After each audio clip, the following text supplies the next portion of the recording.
Picks. Nice. I just got one this week. It's an HBO Max original. One of the first ones, I think, right? They don't have too much original content right now. And it's called Unpregnant. It's a coming-of-age HBO Max original that displays the realities that today's female youth face constantly. It has a great soundtrack and amazing performances by both Barbie Ferreira and Haley Lou Richardson. Please check this out, especially if you like stuff in the vein of John Hughes, or like more modern stuff like Booksmart. This follows along that line, and it's very funny, very charming, incredible film, very entertaining from start to finish, and it's really tackling some real issues that females deal with, especially minors, where they growing up in these like podunk fucking towns where abortion is illegal, and then having to travel thousands of miles and spend all this money just to go and get the procedure done, and this is what this film really captures, and it does it quite vividly, very classy, very good film. Nice. Check it out. Nice. Where's it streaming? HBO Max. HBO Max. Unpregnant. Very good stuff. Does that move us into our main focus already? Yeah. Oh, yeah. You ready, James? Are you ready? Let's do it. Let's get spooky. Spooky. 5, 4, 3, 2, 1. And now for the movie focus of the week. Alright, so this week we're talking about Happy Death Day, the original one, courtesy of our own James Warny. The film was from 2017, runs at 1 hour and 36 minutes. It's PG-13, it's got a very impressive 71 on Rotten.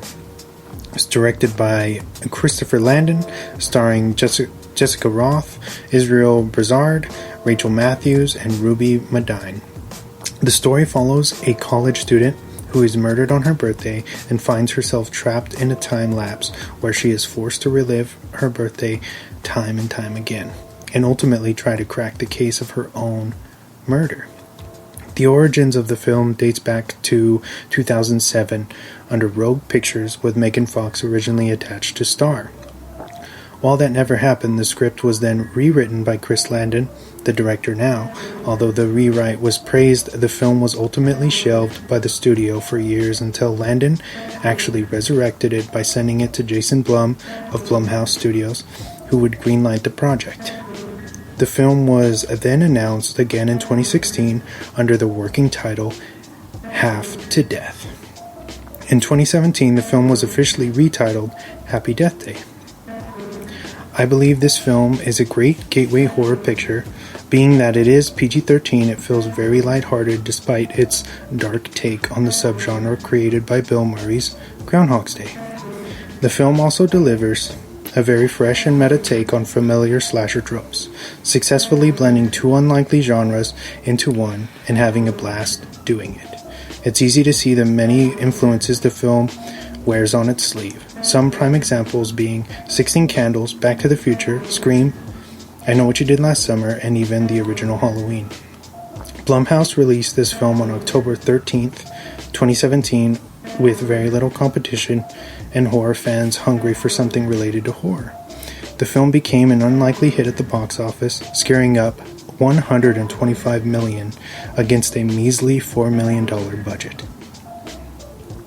Although this film isn't perfect by any means, it does manage to be pretty original in its narrative angle, and at the end of the day, it's about somebody realizing their overall mistakes as a person and learning to flip the script and do better. On top of that, the babyface killer mask has become very iconic and still pretty unnerving to this day. You'll find the mask available during the fall season pretty much every year. If you haven't seen this yet, we challenge you to drop a few bucks and rent it, and while you're at it, check out its sequel. Happy Death Day to you. And thank you guys. Nice. Nice. Well put. Very well put, sir. So obviously, James, let's hear what this film means to you and why you decided to kick off our annual spooky season with this flick in particular. The reason I picked this was, I think you said it very well. It's a good gateway movie to kind of, if you're not so much into horror or slashers or things like that, this is a good way to kind of ease yourself into that. Mm-hmm. Dip your toes. Like you said, yeah, definitely. Like you said, it's being PG-13. It does hold back on a lot of the gore that it could have.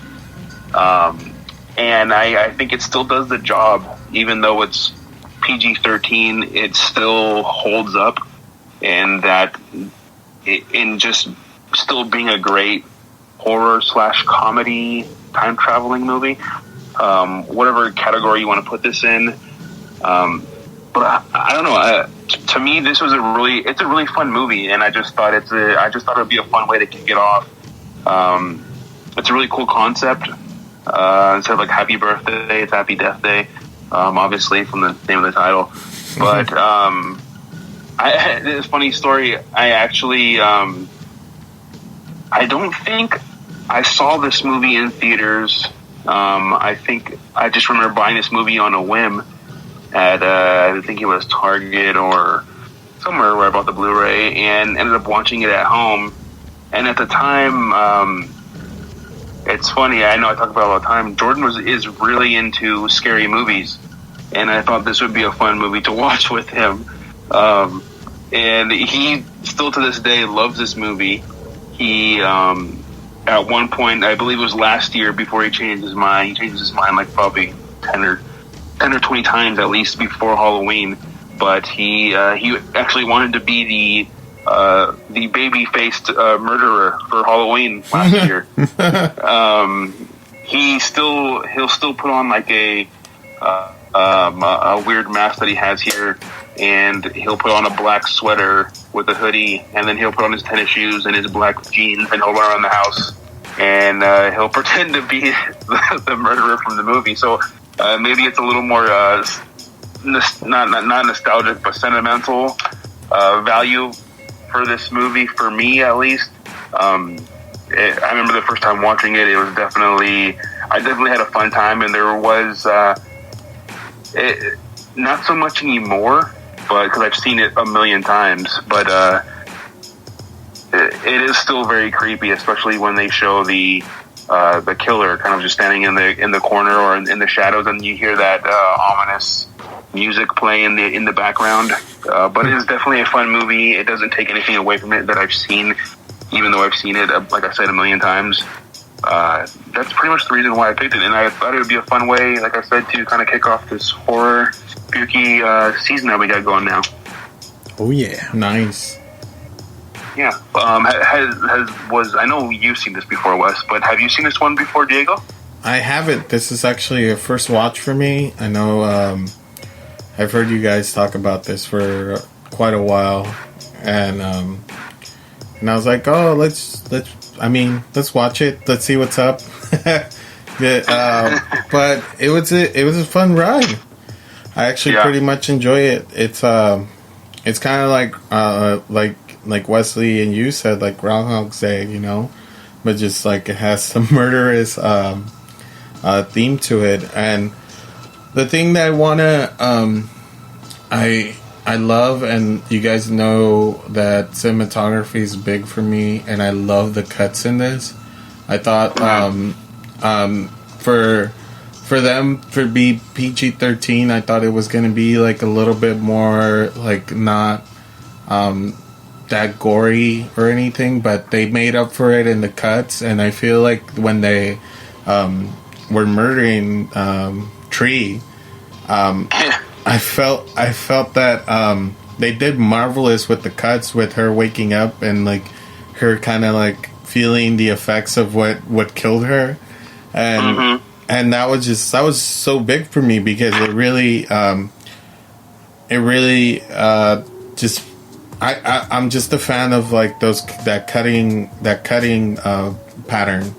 And so if you cut something, I know Wesley's annoyed with the way sometimes Romeo and Juliet is cut and the cutting scenes. But this one is just like really, really good, really well done. I felt the pace of the movie was really well. It does have its dull moments, but it makes up for it in like the excitement and the anxiety it gives you. It's a fun movie, man. It really is something that a funny horror movie would give you, you know? Yeah. So yeah, I really enjoyed it. What about you, Wes? So I had only watched this one time since it's been out. Well, this might be my second time screening it for the podcast. But yeah, since besides this watch, I had only seen it one time, and I really enjoyed it. I thought it was fun, very satirical, very self-aware, and so there are very cheesy moments, but I feel like it's very intentional within the writing. Yeah, definitely. Where you can feel they're playing a lot with different tropes of different subgenres and kind of blending them together rather well. And you know me, I'm always bitching about PG-13 horror and how it's Yeah. it usually sucks, you know, outside of Insidious and a few others, at least for modern horror. Right. So yeah, this was a breath of fresh air. I know, if I remember correctly, when this was supposed to come out, Valentine's Day, which would have been February of 2017, I think a shooting happened around that time and caused the film to be Universal pushed it back, I believe. And so we didn't get it till that following October. And I always thought that was very weird that they... I guess I would understand because it's about the repeated killing of a college student over and over and over again. Yeah. And so they didn't want to seem like... Blumhouse didn't want to seem, how do you say, like, insensitive. Yeah, they didn't care or anything. Yeah. So that was a good call, but that's what I kind of remember about the wide release of this. I'm always a fan of time-lapse movies and different angles, and you know, it's all about how you can mix up the formula to do something in your own way, you know, and have it work. And I feel like they nail this, but this could have easily been a cult classic that really nobody paid attention to. But as I said in my intro, I feel like the stars aligned for this piece where people really were hungry for something to watch, and this was readily available, and so all of these people went to see this while they were waiting for, you know, other stuff to drop.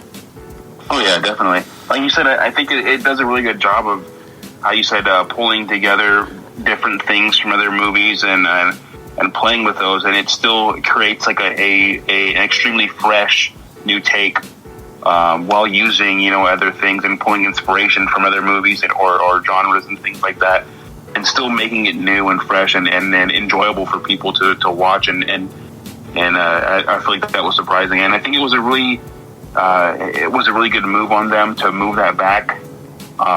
Anyways, I think that definitely helped out with it being in October, that release date. Yeah. One of the things I really liked about this movie was, at first, it's like she's getting murdered over and over, and you're kind of like, okay, like, she's not really, there's no real threat. Like, if she dies, she's just going to come back. But then, you know, about halfway through the film, you find out that she's got all this, you know, built up scar tissue and things from her previous traumas, from her previous deaths, and she's like Diego said, she's waking up and feeling like when she spoiler alert, when she jumps off the clock tower and hangs herself, she wakes up and she like cracks her neck. It's all like, 'cause it's super stiff. Mm-hmm. And when she got stabbed in her stomach, she gets up and she feels like a pain in her stomach and she kind of holds herself. Things like that. I thought that was a really cool take. Kind of, I know at one point in the movie she says she's not sure. She's like a cat with 9 lives. She's not really Maybe she's just run out of lives now because she's starting to feel the effect